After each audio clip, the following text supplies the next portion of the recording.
করেছেন, ওমর কান্না করেছেন, ওসমান কান্না করেছেন, আলী রাদিয়াল্লাহু তাআলা আনহু কান্না করেছেন, আল্লাহর নবী মুহাম্মদুর রাসূলুল্লাহ কান্না করেছেন। জিবরাইলকে আল্লাহর নবী বলে, আখি জিবরাইল, আপনি হাসি দেওয়ার কারণ আমি বুঝতে পারলাম না। জোরে বলেন আল্লাহু আকবার। আল্লাহর নবী জিবরাইল আলাইহিস সালাম কি ডাক দিয়া বলে, জিবরাইল, এই হাসির কারণটা আমি বুঝলাম না। আল্লাহর নবী মুহাম্মদুর রাসূলুল্লাহকে ডাক দিয়া বলে, ইয়া রাসূলুল্লাহ, নবী গো, বদরের প্রান্তরে মাদ এবং মুয়াইজ আবু জেহেলের পা কেটে দিবে, আর এক কন্যা এক কানের পরিবর্তে আবু জেহেলের দুই কান ছিদ্র করে এই আব্দুল্লাহ ইসলামের বিজয় লাভ করবে। জয় বলুন সুবহানাল্লাহ। অবহেলা করে যারা দেখতে পারে না, মূল্যায়ন করে না, তাদেরকে আল্লাহ পাক এত কল্যাণ দান করেছেন, এত ইজ্জত দান করেছেন। বলেন তো, এই দুই বাদশাহ আবু জেহেলের পা কেটে দিয়েছে। জোরে বলুন সুবহানাল্লাহ।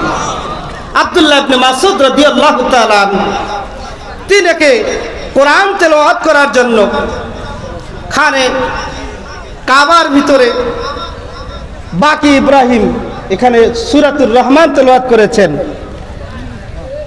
আল্লাহর নবীর সাহাবী আব্দুল্লাহ ইবনে মাসউদ তেলাওয়াত করেছেন, কানে আঘাত করেছে, এক কানের পর্দা ফেটেছে। কিন্তু আল্লাহর নবী মুহাম্মদুর রাসূলুল্লাহর দরবারে যখন আব্দুল্লাহ ইবনে মাসউদ গিয়েছেন, সে সময় কিন্তু আল্লাহর নবী অঝরে কান্না করেছেন। জোরে বলুন আল্লাহু আকবার। ওই সময় জিবরাইল হাসি দিয়েছে। জোরে বলেন লিল্লাহি তাকবীর। জিবরাইল হেসেছে, আপনার আমার দরদি নবী ওই জায়গায় কান্না করেছে। জিবরাইলকে ডাক দিয়ে বলে, ইয়া রাসূলুল্লাহ, নবী গো, আপনি কান্না করতেছেন, এই কান্নার একদিন আমি আপনাকে হাসির মহবায় আল্লাহর দ্বীন কায়েম হবে আব্দুল্লাহ ইবনে মাসউদকে দিয়ে। জোরে বলুন সুবহানাল্লাহ।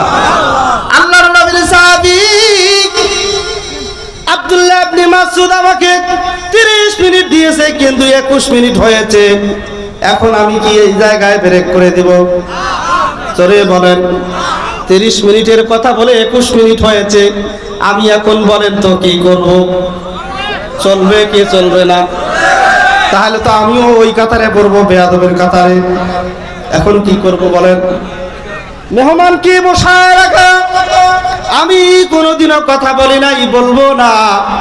মাদ এবং মুয়াইজ সংক্ষিপ্ত ভাবে 1 মিনিটের মধ্যে শেষ করে দিব।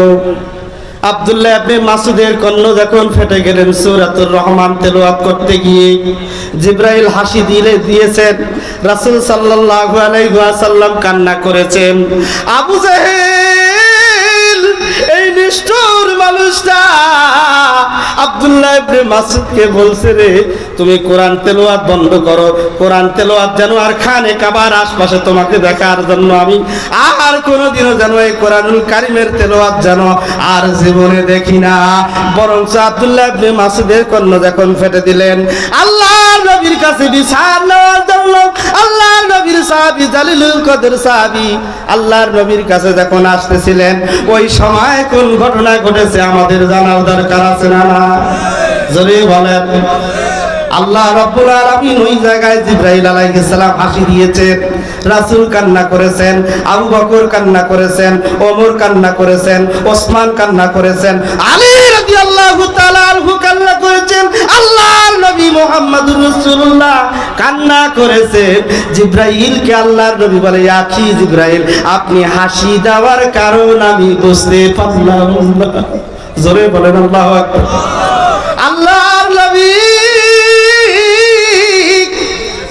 জিবরাইল আলাইহিস সালাম কি ডাক দিয়া বলে, জিবরাইল, এই হাসির কারণটা আমি বুঝলাম না। আল্লাহর নবী মুহাম্মদুর রাসূলুল্লাহকে ডাক দিয়া বলে, ইয়া রাসূলুল্লাহ, নবী গো, বদরের প্রান্তরে মাদ এবং মুয়াইজ আবু জেহেলের পা কেটে দিবে, আর এক কন্যা এক কানের পরিবর্তে আবু জেহেলের দুই কান ছিদ্র করে এই আব্দুল্লাহ ইসলামের বিজয় লাভ করবে। জোরে বলুন সুবহানাল্লাহ, জোরে বলুন লিল্লাহি তাকবীর। ভুলে যেতে চাইলেও ভুলা যায় না আমার জান মদিনা, আমার প্রাণ মদিনা।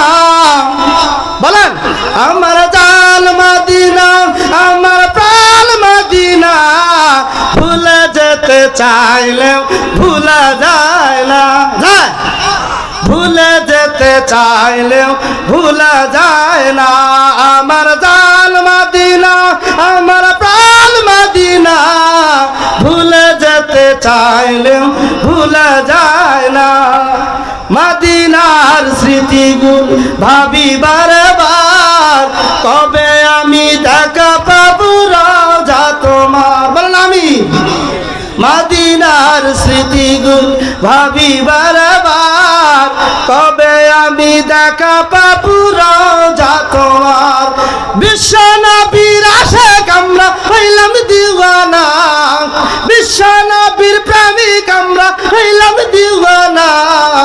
ভুলে যেতে চাইলেও ভুলা যায় না আমার জান মদিনা, আমার প্রাণ মদিনা। ভুলে যেতে চাইলেও ভুলা যায় না। বলুন মারহাবা।